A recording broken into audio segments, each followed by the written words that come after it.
வணக்கம். Big topic with Karthik Mayakumar. அன்றே கணித்தம் ஞாபகம் இருக்கா? இந்த டெலிகாம் கம்பெனிஸ்லாம் ப்ரைஸ் ஹைக்குக்கு எல்லா வேலையும் பார்த்துட்ருக்காங்க அப்படின்ட்டு ஏர்டெல் பெரிய வேலையை பார்த்து விட்டுருச்சிங்க. இப்போது இதை பற்றி பார்க்க போகிறோம். அது கூடவே பிஎஸ்என்எல் நாமளாம் புலவடியில் சொன்னது காதில் விழுந்துச்சனோ தெரியல, 5 முக்கியமான அறிவிப்புகளை இப்போ அனௌன்ஸ் பண்ணியிருக்காங்க. இது எல்லாத்தை பற்றி தான் பார்க்க போகிறோம். நிகழ்ச்சியில் போகலாம்.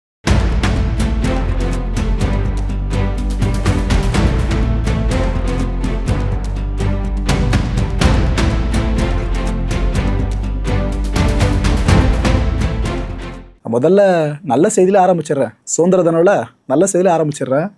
பிஎஸ்என்எல் அவங்களோட யூசர்ஸோட பேஸ் இருக்குல்ல, இதை நம்ம இன்க்ரீஸ் பண்ணணும், நிறைய பேர் பிஎஸ்என்எல் சிம்மை வாங்கணும்னு சொல்லிட்டு ஒரு நல்ல இனிஷியேட்டிவை லான்ச் பண்ணியிருக்காங்க. அதாவது 5 கீ அனௌன்ஸ்மெண்ட்ஸை இப்போ வெளியிட்டிருக்காங்க. இண்டிபெண்டன்ஸ் டே இருக்குல்ல, இதை முன்னிட்டு தான் இந்த அனௌன்ஸ்மெண்ட் வெளியிடப்பட்டிருக்குங்க. ஆனால் இது புழக்கத்துக்கு வந்தது பார்த்தீங்கன்னா 2 நாள் முன்னாடி புழக்கத்துக்கு வந்துச்சு. அதே மைண்டில் வச்சுக்கோங்க. இதில் மொதல் விஷயம் ஒரு அதிரடி ஆஃபர்னே சொல்லலாம். என்னென்னா ஃப்ரீ சிம் கார்டு. ஒரு காலத்தில் பிஎஸ்என்எல் சிம்மை வாங்குறதுக்கே சொசைட்டியில் அவ்வளோ போட்டி இருக்கும். கிலோமீட்டர் கணக்கில் ஃபுல்லாக லைனில் நிற்பாங்க. அப்படி கஷ்டப்பட்டும் பல பேருக்கு பிஎஸ்என்எல் சிம்மு கிடைக்காது. அந்த பிஎஸ்என்எல் ஆஃபீஸில் ஒர்க் பண்ணவங்கட்டலாம் தூது விடுவாங்க, இந்த சிம் மட்டும் வாங்கிக்கூடா அப்படின்ட்டு. அப்படி இருந்துச்சு ஒரு காலகட்டத்தில். ஆனால் இப்போ ஃப்ரீ சிம் கொடுக்குற அளவுக்கு வந்துருச்சுல. சரி, ஓகே, ரைட்டு விடுங்க. ஃப்ரீடம் 2.2 இந்த ஆஃபர் என்னன்னு பார்த்தீங்கன்னா, நீங்கள் இந்த ஃப்ரீ சிம்மை வாங்கிட்டு ஃபஸ்ட்டு ரீசார்ஜுக்கு ₹1 செலவு பண்ணால் போதும். அவ்வளோதான். 24 நாட்களுக்கு unlimited voice calls, daily 1 GB data, and இது கூடவே 100 SMS பர் டே கொடுத்துட்றாங்க. இதில் நீங்கள் கவனிக்க வேண்டிய விஷயம், எக்ஸிஸ்டிங்காக பிஎஸ்என்எல் யூசர்ஸ் இருப்பீங்களா, உங்களுக்கு இல்லை, இது புதுசாக சிம் வாங்குறாங்க பாருங்க பிஎஸ்என்எல், அவங்களுக்கு மட்டும். நல்லா இருக்குல்ல இந்த ஆஃபரு, ரைட்டு. ரெண்டாவது அனௌன்ஸ்மெண்ட் என்னென்னா, ₹2399 ஆனுவல் பிளான் இருக்குது பார்த்தீங்களா, இல்லை போனஸ் அனௌன்ஸ் பண்ணியிருக்காங்க. இட் மீன்ஸ் இதுக்கு முன்னாடி வேலிடிட்டி 365 நாட்கள், 1 வருஷம்னு இருந்துச்சுல, அதில் இன்னும் கூடுதலாக 47 நாட்கள் எக்ஸ்ட்ரா கொடுத்துட்டாங்க. சந்தோஷமாக இருக்குப்பா அப்படின்ட்டு. ஸோ ஒட்டு மொத்தமாக 412 நாட்கள் வேலிடிட்டி இப்போ இது கொடுத்துருக்காங்க. மூணாவது அனௌன்ஸ்மெண்ட் என்னென்னா, ஃபைபர் ஃப்ரீடம் பிளான். இந்த ஃபைபர் ஸ்கீம்ஸ் இருக்குல்ல, அதுக்காக இது ₹1111 மாதத்துக்கு. இதன்படி பார்த்தீங்கன்னா ஹை ஸ்பீட் ப்ராட்பேண்ட் பேக்கேஜான இதில் ஸ்பீடு 200 Mbps பார்த்தீங்கன்னா 5000 GB டேட்டா ஆக்சஸ் பண்ணக்கூடியது. 12 OTT பிளாட்ஃபார்ம்ஸை ஆக்சஸ் பண்ணிக்க முடியும், 12க்கும் மேலே. நல்லா இருக்குல்ல இதுவும். இதில் 4வது அனௌன்ஸ்மெண்ட்டு, இந்த செல்ஃப் கேர் ஆப் இருக்குல்ல, இதையும் ஃப்ரீ லைவ் டிவியவும் ரீவாம் பண்ணியிருக்காங்க, அடுத்த லெவல் கொண்டு போயிருக்காங்க. அதாவது பிஎஸ்என்எல் செல்ஃப் கேர் நியூ அப்ளிகேஷனை அவங்க லான்ச் பண்ணி அதை அடுத்த லெவலுக்கு கொண்டு போக ஆரம்பிச்சிருக்காங்க, அப்டேட் பண்ணியிருக்காங்க ஃபுல்லாக அதை. அண்ட் இதில் பார்த்தீங்கன்னா 500 ஃப்ரீ லைவ் டிவி சேனல்ஸை கண்டுகளிக்க முடியும். 500. இது எல்லாம் எப்படி அவைல் பண்ணிடுறாங்க ஆக்டிவ் யூசர்ஸு? டேங்கோ டிவி இருக்குல்ல, அது பவர் பண்ணுறதா ஃபுல்லாக எல்லாமே, ரைட்டு. இதில் 5வது அனௌன்ஸ்மெண்ட் என்னென்னா, 5G ப்ரோ எங்கே பிஎஸ்என்எல் 5G ஃபுல்லாக ரோல் அவுட் ஆகலை அப்படின்னு கேட்டிங்கன்னா, இந்த வருஷம் முடியறதுக்குள்ளே 5G ரோல் அவுட் ஆக போகுதுங்க நம்ம நாட்டில். பிஎஸ்என்எல் 5G அதை நான் இங்கே மென்ஷன் பண்ணிடுறேன். ஆனால் இந்த நெட்வொர்க்கு 4G நெட்வொர்க் இருக்குல்ல, அதை அப்கிரேட் பண்ணுறது ப்ளஸ் 5Gயை கொண்டு வரதுக்கும் சில விஷயங்களை பண்ணுறாங்க. அதான் இதில் முக்கியமான கடைசி அனௌன்ஸ்மெண்ட்டு. கிட்டத்தட்ட 26,300 புதிய 4G சைட்ஸ் பில்ட் பண்ணுற வேலையை ஆரம்பிச்சிருக்காங்க இண்டிஜினியஸாக. நம்ம நாட்டுக்குள்ளே நம்மளோட உதவியின் பேர்லேயே நடக்குது, வேறு எந்த நாட்டோட ஹெல்ப்பும் இல்லாமல். இதுக்கான ஆர்டரையும் ப்ளேஸ் பண்ணியிருக்காங்க. அண்ட் 5G அப்கிரேடபிள் டெக்னாலஜி இருக்குல்ல, இதை நம்ம நாடு முழுக்க ஆப்டிமைஸ் பண்ண ஆரம்பிக்கிறாங்க. நல்ல அனௌன்ஸ்மெண்ட்டாக இருக்குல்ல. ஆனால் என்ன, எனக்கு ஒரு மனக்குறை, அரசு தானே நம்ம பிஎஸ்என்எல், எல்லாருக்கும் அலைக்கற்றை ஒதுக்கீடு பண்ணிட்டு அந்த லெவலுக்கு அதுக்கப்புறம் அரசு எடுத்துக்கோன்னு சொல்கிறத விட முதல்ல அரசு அதை ரோல் அவுட் பண்ணலாம், எந்த ஒரு ஸ்பெக்ட்ரம் வந்தாலும். அதுக்கப்புறம் ப்ரைவேட்டு கொடுக்கலாமே. அதை பண்ண மாட்டோம்ல கடைசி வரைக்கும். அதை பண்ணாமல் மற்றபடி இதெல்லாம் பண்ணிட்டு இருப்போல. சரி, ரைட்டு விடுங்க. நல்ல செய்தியை பார்த்தாச்சா? அடுத்து அந்த கெட்ட செய்தியை சொல்லிடுறேன். இதுக்கப்புறம் இந்த வீடியோவை ஏர்டெல் யூசர்ஸ் பார்த்துக்கிட்டு இருக்கீங்க அப்படின்னா வயிறு எறிவீங்க, அவ்வளோ பெரிய விஷயம் தான் இது. என்னன்னா, இந்த ARPU மேட்ரு இருக்குல்ல, ஆவரேஜ் ரெவன்யூ பர் யூசர். ஒரு யூசர் பாக்கெட்லேருந்து எவ்வளோ அமௌண்ட்டை ரெவன்யூவாக ஒரு டெலிகாம் கம்பெனி எடுக்குது, இதைத்தான் இந்த ARPU விளக்குறது. இந்த கொலை பசியில் இருக்காங்களா ARPU பசியில், ஜியோ, ஏர்டெல், வோடஃபோன் ஐடியா. இதில் ஜியோ, வோடஃபோன் ஐடியா இன்னும் சம்பவத்தை ஆரம்பிக்கல, ஆனால் ஏர்டெல் ஆரம்பிச்சிட்டாங்களா, இதுக்கப்புறம் அவங்களும் வருவாங்க, வெயிட் பண்ணுங்கள். ஏர்டெல் என்ன பண்ணிடுச்சு, இந்த டைரெக்டாக ப்ரைஸ் ஹைக்கை பண்ணாதானே நம்ம பேர் கொஞ்சம் மார்க்கெட் அடி வாங்க ஆரம்பிக்கும், மற்றவங்க பண்ணால் நம்ம மட்டும் பண்ணுறோன்ட்டு. இதில் முன்னோடியே இருக்கக்கூடாதுல்ல. அதனால் வித்தியாசமாக நம்ம ஒரு விஷயத்தை பண்ணணும்னு பண்ணி வச்சுருக்காங்க. ஆனால் அவங்களுக்கு அது ப்ராஃபிட் தான். கடைசியில் யார் திரும்ப அதில் கஷ்டப்படுறவங்க? ஒரு குறிப்பிட்ட ரீசார்ஜ் பிளான் மட்டும் செலக்ட் பண்ணுவீங்களா ஏர்டெல்லில், நீங்கள் தான் கஷ்டப்படுறீங்க. அதாவது ஏர்டெல் என்ன நம்ம டார்கெட் பண்ணுது, ஃப்ரெண்ட்லி டு பட்ஜெட் யூசர்ஸ் இருக்காங்களே, இவங்களை மட்டும் டார்கெட் பண்ணுது. இட் மீன்ஸ் இந்த மிடில் கிளாஸில் இருக்கிறவங்க ஒரு ₹600 ₹800 பிளானை நீங்கள் போட்டு போயிடுவீங்க. கொஞ்சம் காசு இருக்கிறவங்க 4000 ரூபாய் பேக்கு அது போல் வருஷத்துக்கு போட்டு போயிடுவீங்க. ஆனால் கொஞ்சம் காசு கஷ்டப்படுற மக்கள் இருப்பாங்களே, அவங்க இந்த பேசிக் லெவலில் இருப்பாங்களே, பட்ஜெட் ஃப்ரெண்ட்லி பேக்ஸாக அதில் கை வச்சுருக்காங்க. கிட்டத்தட்ட 4 ப்ரீபெய்ட் பிளான்ஸை அவங்க விட்ரா பண்ணிட்டாங்க ஏர்டெல்லில். ஆக்சுவலாக இது எல்லாமே எங்கேருந்து கிடைச்ச இன்ஃபர்மேஷன் பார்த்தீங்கன்னா, ஏன்னா அவங்க அஃபிஷியலாக சொல்லலை, இதை இப்படி சொல்லுவாங்களா இது அஃபிஷியலாக? அவங்களோட வெப்சைட்லேயும் அவங்களோட ஏர்டெல் தேங்க்ஸ் ஆப் இருக்குல்ல, அதுலேயும் பார்க்குறப்ப நம்மளுக்கு தெரியுது, எங்கப்பா அந்த 4 பிளானை காணும் அப்படின்னு தேடுற மாதிரி இருக்குது. காணும் அந்த 4த்தையுமே. இதில் மொதல் பிளான் என்னென்னா 299 ரூபாய்க்கு நீங்கள் ஏர்டெல் இது வரைக்கும் ரீசார்ஜ் பண்ணிட்டு இருப்பீங்களா, அதில் என்னென்ன பெனிஃபிட்டு, 1.5 GB டேட்டா உங்களுக்கு கிடச்சிடுதா டெய்லி, அன்லிமிட்டெட் கால்ஸு, SMS பெனிஃபிட்டும் இருக்குது 28 நாட்களுக்கு.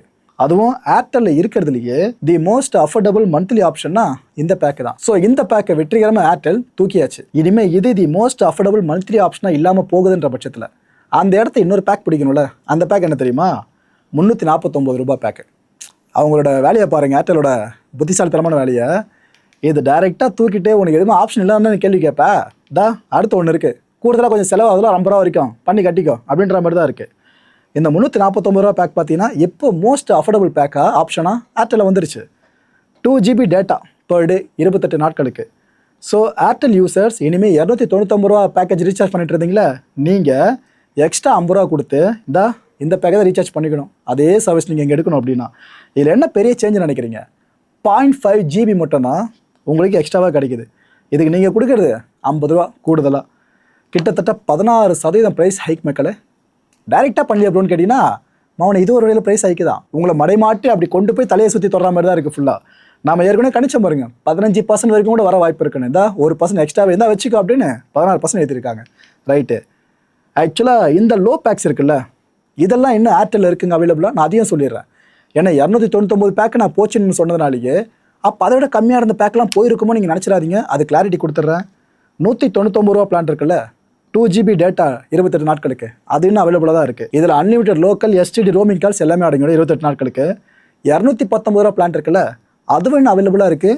3 GB டேட்டா 28 நாட்களுக்கு அண்ட் இதில் unlimited local STD roaming calls எல்லாமே அடங்கிடும். ஸோ இந்த பேக்ஸ் வரைக்கும் மறந்துடாதீங்க, இப்போ வரைக்கும் இருக்குது, அவ்வளோதான். இது எத்தனை நாளுக்குன்னு கேரண்டி கொடுக்க முடியாது. மொத்தம் 4 பிளான்ஸை தூக்குனாங்கன்னு சொன்னல, அதில் ஒன்றத்தை பற்றி பார்த்துறோமே 299. அடுத்த 3 பேக்ஸ் சொல்கிறதா இருந்தால் 579 ரூபா பேக் இருக்குல்ல, அது காலி. அப்புறம் 619 ரூபா பேக் இருக்குல்ல, அதுவும் காலி. 649 ரூபா பேக் இருந்துச்சு பாருங்கள், அதுவும் காலி. ஸோ ஏர்டெலோட ஸ்ட்ராட்டஜி உங்களுக்கு தெளிவாக தெரியுதா? அதாவது மந்த்லி பேஸ்டு யூசர்ஸ் இருக்காங்களே, மாதம் ரீசார்ஜ் பண்ணுறவங்க, அவங்கள 3 மாதத்துக்கு ஒரு முறை ரீசார்ஜ் பண்ணுறவங்களா மாற்றணும். இல்லைன்னா 6 மாதத்துக்கு ஒரு முறை, இல்லையா 1 வருஷத்துக்கு ஒரு முறை ரீசார்ஜ் பண்ணுற இயர்லி யூசர்ஸாக மாற்றி விடணும். இதுதான் உங்களோட பிளானு.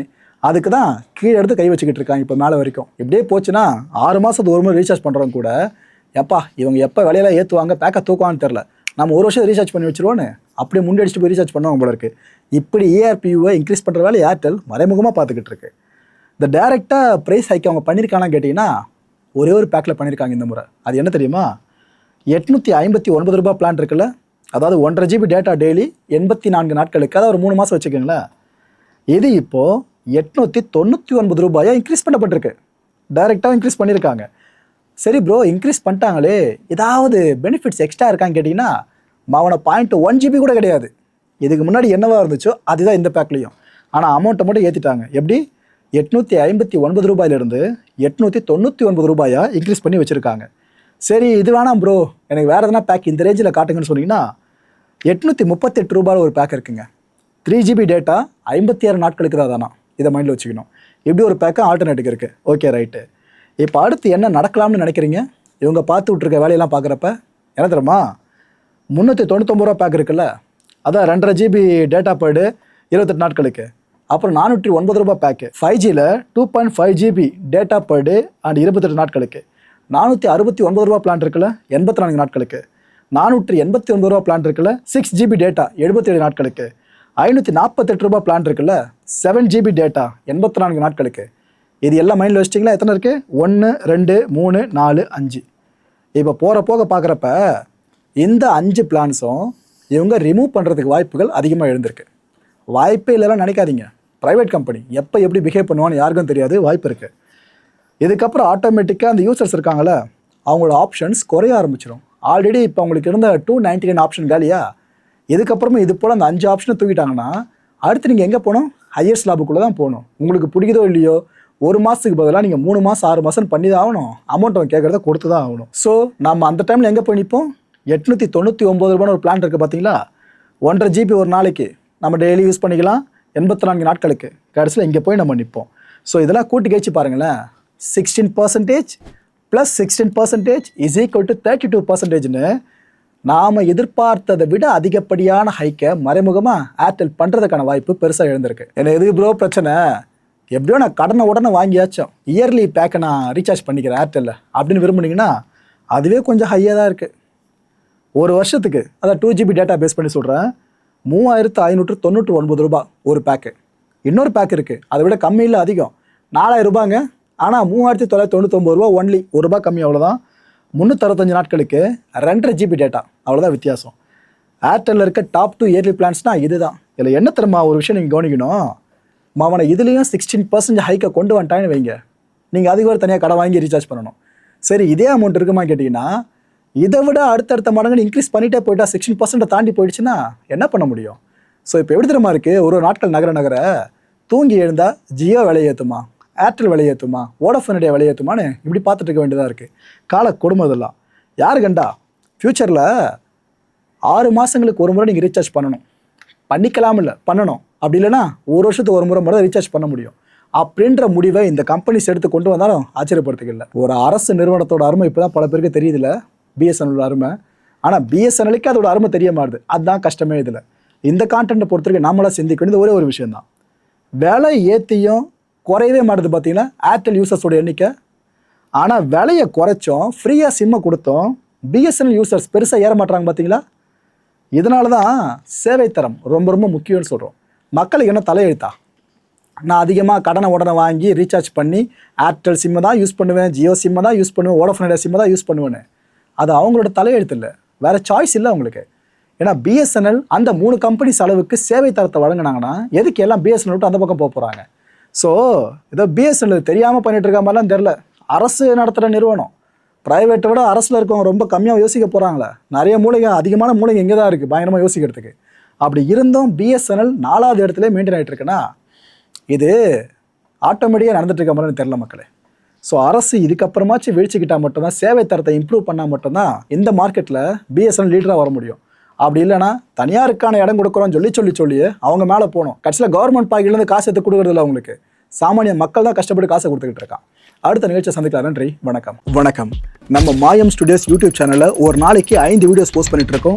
எல்லா வீடியோஸ்க்கான நோட்டிஃபிகேஷன் உங்களுக்கு வரணும்னாக்கா சேனலை சப்ஸ்கிரைப் பண்ணிட்டு கீழே ஒரு பெல் ஐக்கான் இருக்கும், ஆல் நோட்டிஃபிகேஷன், அதை கிளிக் பண்ணிடுங்க. அதை கிளிக் பண்ணால் மட்டும்தான் நான் போடுற வீடியோஸ் ஒன்று நீங்கள் பார்க்க முடியும். அண்ட் மாயம் ஸ்டுடியோஸ் போலவே மாயம் பக்தி அண்ட் மாயம் லைஃப் ஸ்டைல் இந்த சேனல்ஸையும் சப்ஸ்கிரைப் பண்ணிடுங்க. சப்ஸ்கிரைப் பண்ணிட்டு மறக்காம பெல் ஐக்கானை கிளிக் பண்ணிடுங்க, ஆல் நோட்டிஃபிகேஷன் கொடுத்துருங்க. யூடியூபை தாண்டி அடுத்தடுத்த அப்டேட்ஸ் நீங்க தெரிஞ்சுக்கணும் அப்படின்னா நம்ம மாயம் ட்ரெண்ட்ஸ் ஃபேஸ்புக் பேஜை ஃபாலோ பண்ணிடுங்க. கூடவே மாயம் ஸ்டுடியோஸ் 9 என்ற இன்ஸ்டாகிராம் பேஜையும் ஃபாலோ பண்ணிக்கங்க. இது எல்லாத்துக்கான லிங்க்ஸையும் கீழே டிஸ்கிரிப்ஷன் பாக்ஸ்ல கொடுத்துருக்கேன். நன்றி.